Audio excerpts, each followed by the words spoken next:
And let me tell you this, y'all. I am going to be late to a movie. I get terrified of like the pre-order sales and all that stuff. Like anything that involves like rushing to give someone my money, I don't like doing it. Put me on the other side. So I normally let the first week sales go and all that stuff, and I try to hide myself from getting any spoilers, and then I'll do it the second or third week when things have died down a little bit, where I get more flexibility on things that I want. Hello. Welcome to Get Her to the Movies, a podcast where I talk about movies, TV, and everything in between. And this is going to be the first episode of our Thursday podcast. So a little house cleaning. I have deep dives that are going to be my Monday podcast, which is going to be every other Monday. That will include a deep conversation, maybe about a theme or a movie or a couple of movies. And sometimes I will have a guest, probably one of my friends, to come in and chat with me about these themes, because I know that they either love this movie or they are an expert about this particular topic, or they're just really enthusiastic about this particular topic.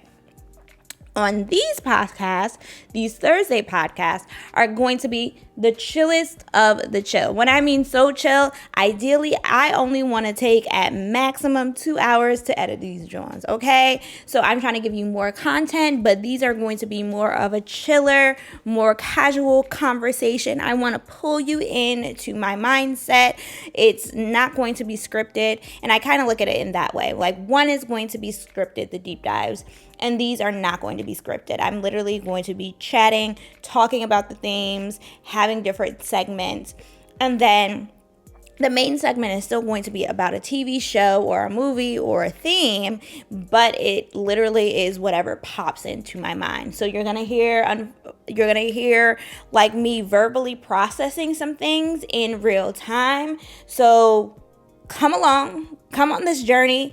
Might give you a little bit of a rant, might give you a little bit of extra energy. Once again, this is our chill podcast. This is a podcast. We get our drinks out, we chat about what we want to chat about, and we're just gonna vibe. So let's call it the vibe. I'm still trying to figure out the name of what I want to call it, because I know my deep dives on Mondays, I want to call Monday deep dives, but on Thursdays, I don't know what I want to call it. So you can put down in the chat any suggestions, but maybe we should call it the vibe. Deep dives and the vibe. I don't know. Tell me. So the first thing is, what am I watching? So I have watched a couple of things in the past week that I want to chat about. The first thing is Hail Mary. So Project Hail Mary, I recently saw it on Tuesday. And let me tell you this, y'all. I am going to be late to a movie. I get terrified of like the pre-order sales and all that stuff. Like anything that involves like rushing to give someone my money, I don't like doing it. Put me on the other side. So I normally let the first week sales go and all that stuff, and I try to hide myself from getting any spoilers, and then I'll do it the second or third week when things have died down a little bit, where I get more flexibility on things that I want. I can literally count on my hands the movies that I have seen during the first week or the first weekend. The Wicked was one, Wicked Part 2, and that was by accident. On purpose was definitely Black Panther, the first one, and I wore all black, and I remember that specifically because I just started my lock journey, so I had my little baby locks, and I felt very black, going to see Black Panther with my new locks. But yeah, I can't really say I have gone to see, or purposely going to see a movie during the first opening week. But let's get to Project Hail Mary. So Project Hail Mary, I'm not going to give you a synopsis. Either you've seen it or you haven't seen it. My overall I'll give my overall review that is not any spoilers. Yes, I'll give my overall review so it's not any spoilers, so you don't have to like skip, come back, whatever. I'm just gonna say I definitely say go see the movie. The movie was very, very entertaining. I laughed and I cried, and I feel like there are special movies that make me laugh and cry. Everything Everywhere All at Once is one of those films, and oddly enough, or not oddly enough, I talk about films that I like. I did talk about Everything Everywhere All at Once in my first podcast, where I talk about how first gen girlies have it hard, with Joy from Everything Everywhere All at Once and Tula from My Big Fat Greek Wedding. But I laughed, I cried. I remember somebody saying the science is tangible, because I think a lot of the reasons why I haven't watched a lot of like sci-fi or like space movies is because I feel like the science is so overwhelming, and it boggles down my experience and my entertainment, because at the end of the day, I want to be entertained. That's why I'm here. That's why we are here together. And I feel like Project Hail Mary was a tangible experience in terms of engaging in science. Like, I'm no slouch. I understand string theory, okay? But at the same time, I'm not looking to like, no shade to Neil deGrasse Tyson. I'm not looking to have conversations about the space. Like, that's not my jam. That's not my interest. I like to talk about culture and sociology and anthropology and all of those things. Definitely the quote unquote soft sciences. I am a soft science girl. I literally used to be a history teacher. So those are the things that I like to talk about compared to the cosmos. I'm not a cosmos girl. I'm sorry. I can't give that to you. But I would definitely say go watch it. It was very entertaining. It was very great. It definitely gave like reminiscence of a buddy cop kind of thing. If you get it, you get it. And it was entertaining, and it was good. So another thing that I saw was so the Philadelphia Film Society, because I live in Philadelphia. I think I've mentioned that before. They have a spring fest and a fall fest. I believe I'm saying that right. But basically it's a film festival. And so I literally saw it on Instagram, and I was just like, oh yeah, like, let me go do this thing, because my goal, like, I'll tell y'all a secret, but my goal is to get to a point where I'm able to afford to go to film school. And I would love to be a screenwriter and a director. Like, that would be like my goal. Like, I think the lowest level for me would be like being a producer on films. The highest level would be being a screenwriter and director of films. So like, I'm leaning more into that, telling people like the things that I normally don't tell them, like right now. So I was just like, yeah, I want to go to this film festival, lean into the things that I'm interested in. And so I decided to go to the Philadelphia short film documentary screening, and it was very, very cool. So we got to, well, because I was late, I don't tend to come on time to things, and I don't even come on time to the things that I set for myself. Like, legitimately, I'm supposed to be going to a festival, like a street festival with my friends at 2:30. It is 11:48, and I told myself that I was going to film 2 podcasts today. So I'm gonna try because I also have to film some shorts. So that's probably will happen when I get back home, because I literally don't have time.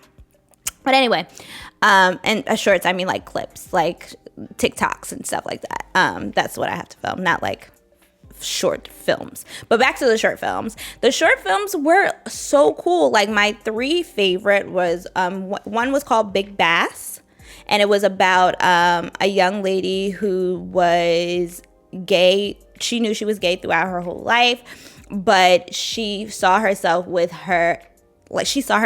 in her PE teacher, and she knew, like, deep down inside, her PE teacher knew that she was gay. But her PE teacher was like, no, girl, I was just telling you to hang out and make sure you're not mean to the other girls in class. You only wanted to hang out with the boys. I wasn't putting sexuality on a second grader.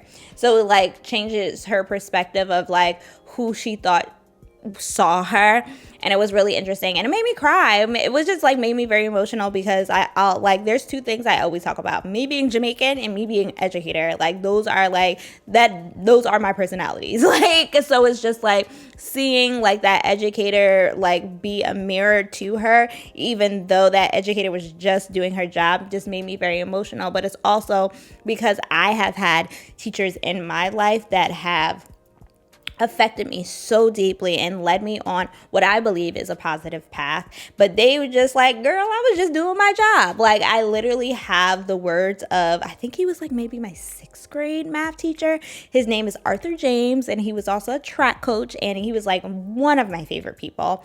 And he would always, like, talk, like, kind of like make fun of us as kids. Like, he was just very a no-nonsense guy, and I was just like, why are you so mean to us? It seems like you don't like kids. He's like, I don't like y'all. And I was like, what do you mean you don't like kids? I'm like, how are you a teacher? He was like, well, who else is going to teach y'all? And I didn't get that at the time, but what I translate, and I mean, it definitely can be, like, the same symptoms of the girl, but what I translate is, it's my responsibility as a Black man to come back and teach Black children.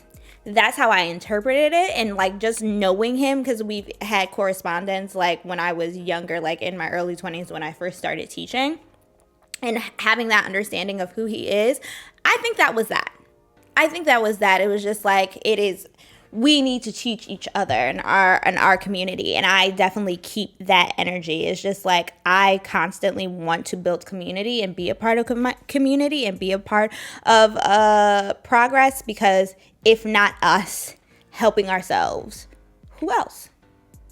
So it's just like the little things that keep with you. So that, I think that's why it touched me that deeply. The other two that I like, I said it was Thai. My friend said I can't tie it, but it was about, his name was Leo, and he is a jazz promoter in Philadelphia, and he was like 80 years old, and he was still moving and shaking and making sure that jazz is alive and well in Philadelphia. And it was just a lovely scene of just seeing, because, like, I know that person. Like, I don't know him specifically, but I know people like him who put all of their money, all of their love, all of their resources into the work of what they're passionate about and building community and putting things together. And literally, I don't want to give it away because it was good. You should see it. But there was just like an aha moment at the end. And I'm just like, oh, great. And then another one, I was able to meet the director, Chantel. Very nice lady. I would definitely love to, like, collaborate with her. She's really, really cool. Originally from Los Angeles. And she did a short film about the Ultimates, which I had never heard of before, but they were a girl group within the 1960s that made a song. And apparently because of Chicano driving and car culture, and like they paint their cars, ride low rise, and listen to specifically like love songs of like the 1960s, 1970s, they are like popping over there. So it's just like to see their journey. And we actually got to meet the ladies. And one of the ladies was like, oh, I know you. I'm like, oh, I don't I don't think you do. I mean, I've lived in Philly for almost 15 years at this point. So I've lived in Philly for almost 15 years at this point. And I've worked in education. So education, regardless of if you want to or not, is communal. You have to engage with the community. So I mean, I didn't go with that whole diatribe, but I was just like, girl, I don't know if you do know me. But I was just like, if you do, that's great. That's awesome. That's amazing. So I got to meet both of the ladies from the group. We took a picture. I'll probably, if I have time, I'll insert it. So it was really cool to engage with them. So like that was like my experience so far. So I am going to see Over Your Dead Body on Tuesday with Jason Segel.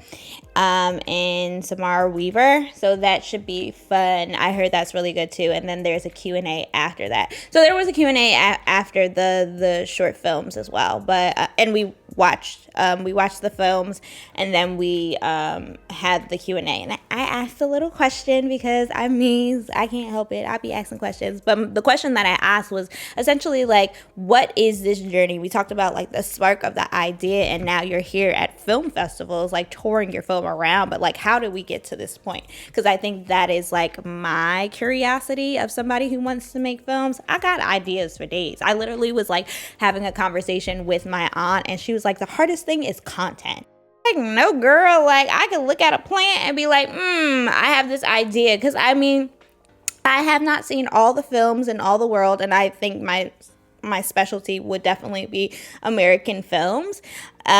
With after like the Hays Code, I'm more privy to those films, and also because they're more accessible. But there's so many films that I haven't seen. But I say all that to say is like, I've seen a lot of movies at this point in time in my 31 years. Like, I got ideas. I can give you at least 5 more seasons. I can give you at least 5 more seasons of ideas if I did not watch another movie today. And I feel very confident in that. So it's not about the content. It's about, one, the labor, because I'm doing all the editing myself, hence why we're just chatting. But 2, it's also because it's just like, it's just the time, right? So it's just, the time, the energy, the resources. So I want to know that in between. And that was kind of like where my question was stemmed from. And lastly, because I could talk days and days about what I am watching. I am watching The Boys. So at this point in time, when this episode comes out, it will be after episode 4. But I've seen episode 1, 2, and 3. So I feel like I could talk about it. Like, it's not a spoiler at this point. Shout out to my homie A-Train. I'm really sad that a good one got away. You know what I mean? When he was growing out his hair, getting all, power to the people, saving the world. He is no longer with us. And I mean, his journey was complete. Like, his cycle was done. His hero journey had ended. So I get all of that. In addition, I don't know. I think he would have been I think it's multiple things, right? I think Eric Kripke had his idea of what he wants to do with the last season of The Boys. I do feel like having A-Train be a part of all of this could have crowded things a bit, because what I am assuming is we're going to have essentially 2 factions. We're going to have a faction of not Starlighters, but the boys trying to come after Homelander, but also Homelander's people, the quote unquote 7, because they ain't 7 no more. It's like 6 or 5 at this point. They dwindling. And the 7 people come after him. I still don't really understand. What's his name? Soldier Boy's. I still don't understand Soldier Boy's angle. Like, yes, he communicated he's just gonna wait it out and just wait for him to die. In addition, don't you still got the power to just like zip his power away? Like, why aren't we using that? Like, I just like, is fame, popularity, and accessibility as important for you as it was for Homelander, especially now? I just like, you've been frozen for how long? Like, I guess I'm wondering, where are people's priorities? Like, where are your priorities at this point? Like, I understand why certain people are staying where they are in their position that they are. Like, Sage thinks this is crazy, but what's she gonna do? Homelander gonna find her. Same thing for Ashley. But like, what's her name? Starcracker. Firecracker? What is her name? Yeah, Firecracker. Let's say her name is that. But for Firecracker, like, you don't need to be here. Like, I don't think he's going to weep a moment of tears if you are gone. The jig is up. Like, he don't need your breast anymore. Like, go home. Like, you don't want to be here. It's uncomfortable for you. And I guess, like, because she has a TV show on Vought News, she has some form of power and position. Sure, but, like, is the juice worth the squeeze at this point? Like, I don't personally think so, but go off, I guess. All right, so we're going to get into some movie news. Once again, I'm filming on Sunday, and it should be coming out on Thursday, but I feel like this news is still relevant, and we can still chat about it. So Yumi and Tuscany, produced and I believe directed by Will Packer, came out this past weekend. And looking at what I screenshotted, so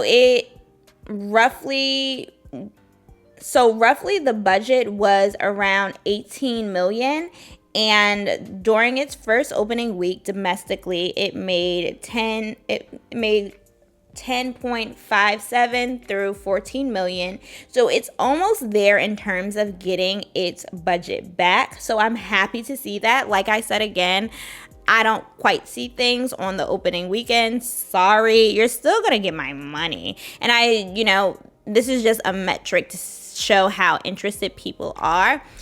To be honest, like, I wasn't really interested in seeing it. I'm sorry. I know this is surprising, but it didn't necessarily seem like it would be funny and cute and all that stuff, but it didn't necessarily seem like it would grab me. I felt like the whole storyline was shown in the trailer. But am I going to go see it? Yes, I am. Like, I told my friend, so like I said, I normally see movies on Tuesdays. It's like half off Tuesdays. Yes, I do half off Tuesdays because I don't get screeners. People don't show me movies. I have to pay my literally hard-earned cash to watch these films, right? So I am going to go see it, but I'm not going to see it until like 2 weeks from now. But my friends who did go see it, I literally ran into somebody as I'm coming out of Hail Mary, and they were seeing Yumi and Tuscany, and they said it was really cute. And then my friend that I went to the screening with, she also saw Yumi and Tuscany and said it was cute. So normally Tuesdays I would go and see my half off movies, but this Tuesday is still part of the film festival, so I'm seeing Over Your Dead Body. But after that, the week after, I am going to see Yumi and Tuscany and support. But I am very happy that they almost got back their whole budget on the first weekend, so that's really good. So shout out to Yumi and Tuscany. So something that I am very excited about, so I love The White Lotus. As somebody who loves to travel and has engaged with different types of people during my travel, you will always meet very interesting people. Like, some people are there for work, some people are there for vacation, some people are there for like family events. And if I'm ranking all of the White Lotus seasons, Thailand wasn't my favorite. I would say Italy, Hawaii, and then Thailand. But anyway, season 4 is going to be in the Cannes Film Festival. So, like, what? That is right up my alley. Like, hopefully, HBO has not responded in terms of saying if they will actually be filming in the festival, but their hotel, because if y'all have seen White Lotus is the name of the chain of hotels, equivalent to like a Sheraton, a Marriott, a Hilton, if you will. So the White Lotus is going to be in Cannes. Is it Cannes or Cannes? Anyway, Cannes, France, during the Cannes Film Festival. And it's also going to have another location. So basically, this season 4, is going to have multiple locations. And we shall see how it goes. Like, I'm excited. So people that they have reported to be starring in season 4 are going to be... So Kamal Nanjiani and Rosie Perez are the only 2 people that I know off this list, I believe. But you have Steve Coogan and then I know Helen Bonham Carter. So those are the people that are announced to be in the new season of White Lotus. So I'm excited. I love me a White Lotus. I don't know when it's gonna come out. So it says, oh, okay. So I'm reading it wrong.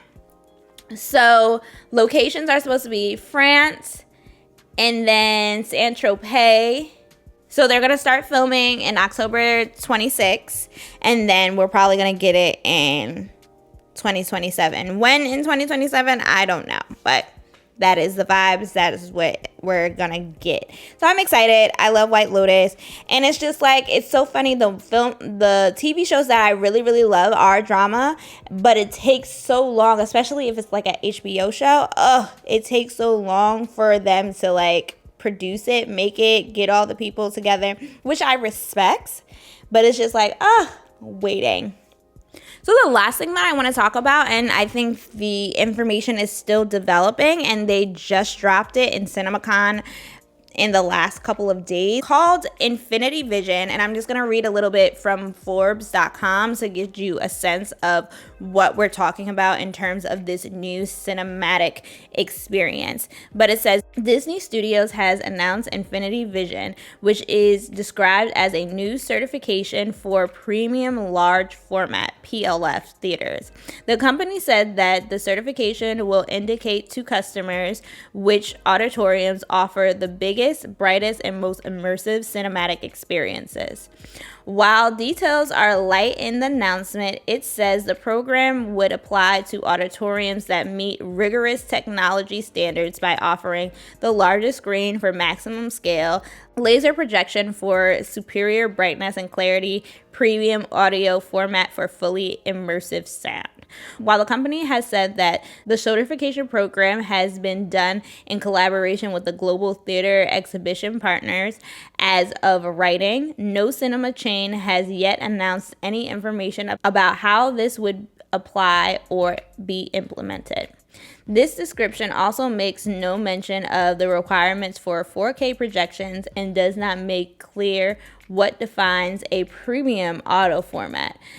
Does this refer to immersive formats such as Dolby, flat layer 5.1 or 7.1 system suffice? So this seems very technical, but I think like in terms of implications, this might be severe. Like as I'm like verbally processing all these things, like, so in layman's terms, what Disney is saying is that this Infinity Vision is going to be a certification that they tell customers like, hey, this is an okay theater to go to essentially see our films. So this seems like a pseudo monopoly to me. And when I say that, it's like I'm thinking about how studios and theaters were run back in the day. So just a hint of a history, studios were ran with theaters in mind. So they own the studio. So for an example, MGM owned the studios and the theaters. So MGM movies were filmed in MGM theaters.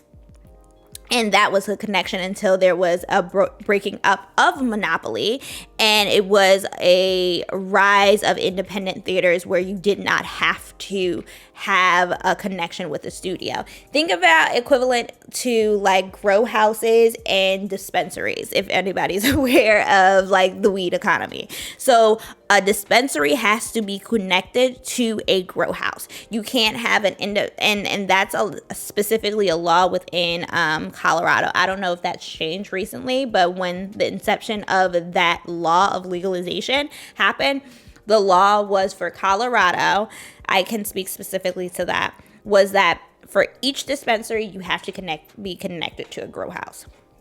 So that's kind of like how movies were ran. For each studio, it was connected to a theater. And now we have all these independent theaters. Like I said, I just went to see a screening at a film society that has two independent theaters. So that's not how that goes. But Disney is a huge conglomerate, a huge company. And to me, it just gives monopoly. It just gives like you're trying to weed out the little man out of profit of seeing your movies. Because one of the issues when we talk about the death of theaters is because the cinematic quality is not at equal footing. So you're not going to see a center in like the best IMAX, pure, perfect 4K, all this amazing things. And your local theater in a smaller town that might not be able to have the manpower or the revenue to keep on renewing and getting bigger and better technology versus a place like LA, right? Like that has more commerce, more money getting pushed in to a local theater. So when we talk about that, they're able to have the best, brightest screening and audio and all of those things, I feel like it's a way to weed out people. And that sounds kind of crazy. So it's in development. We're still trying to figure out, it's in development. It's just dropped like a couple of days ago. Like I said, by this time it'll probably be a week. So we'll see more. Hope like maybe I'm being a little pessimistic. I don't know. You tell me. But we'll see. Okay, so the main topic that I wanted to talk about today was expectations versus realities. And I feel like the backdrop to that is watching 500 Days of Summer. Like if you've ever seen 500 Days of Summer, I'll give you a quick synopsis. Basically, you have this guy named Tom who is in love with this woman named Summer. And he loves her because of what he believes she is. There is this ideal woman that he has, and he believes Summers is it. She listens to the same indie rock music. She dresses quirky. She's the body type that he likes. So he imposes his ideals of her and his beliefs on her. And then when she communicates very clearly, very upfront from the beginning, what she wants and how she wants it, it goes in one ear and out the other for him. He is not paying attention because that does not fold into what he believes he wants and what he believes he deserves from women. And it gives kind of incelly if we're thinking a little bit deep underneath the layers of it all, of how he wants a woman to be presented to him. But anywho, Summer communicates in the beginning. She is not that commitment girly. Like, that is not her. That is not what it is giving. And he's like, out the other ear. And so when they move along, go into relationship, he's in la la land until he snaps back into reality when he realizes that the girl she is the girl that she has communicated herself to be. And I think why I love this movie, I think accidentally, because I watched a Broe Deschanel video, I'll link it somewhere here, where she talks about 500 Days of Summer, and she talks about the creator and like how he like mentions another woman who has broken his heart. I don't think intentionally it was supposed to be a deconstruction of the manic pixie dream girl, but it ended up being that way because we were supposed to see it from Tom's perspective of like how he was so like in love with being in love. He didn't see what reality is. I think that was the theme and that was the purpose of the movie. But what we get is an examination of the deconstruction of a manic pixie dream girl. In addition, we also see what happens when somebody glorifies you and deifies you, but in reality you just a regular person trying to do your own thing, right? Like, he thought she was such this wonderful person, and then when she engages in a way that does not fit into his ideals, she's the most shittiest person in the world. She's trash. She's horrible. Like, why? Who is Summer even? So, and I think that's so real, and I feel like I am both. And what draws me, and I think, I got 500 Days of Summer right here. Yep, right here, because I love that movie. And I think what draws me into that film over and over again, and I definitely have to rewatch it again, is because I have been both of those people. Like, I have been both Tom, who has leaned into somebody and like imposed my love, my affection, my effort, my time on this person because I had an idea of who they were, and you couldn't convince me that they weren't that person. Like, I have felt victim to that so many times. Like, I won't tell too much of my business, but like the last person that I like, it wasn't crazy serious, but emotions were definitely high for me. I engaged with them longer than I should have because to me, they were the type of person that I believed that I deserved. Like, they fit my imagination or my archetype of who I believed I should be with to a T. I'm like, oh, you are a professional. Oh, you know how to dress well. Oh, you engage in community. Oh, you are learned. Oh, you have hobbies and all these you are healthy and all of these things. And I was just like, oh, okay, cool. This is the type of person that I believe that I should be with. So I didn't listen to what was being said to me right there, right then, in real time of like, no, I don't want to be in a relationship.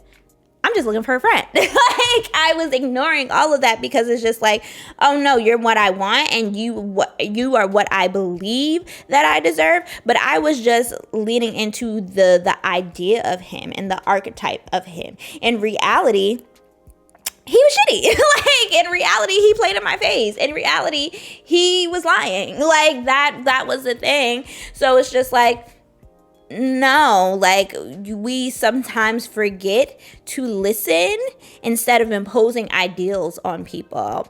And so I felt like in that scenario that I was the Tom. In other scenarios, I felt like I was the Summer because I think men, and especially older men, and I've definitely had a phase, and I'm trying to get out of that phase, y'all. I definitely had a phase of dating older men because of what my perception of older men meant like. And if we want to get a little bit deep, a little bit therapeutic, it's probably rooted with my daddy issues for sure.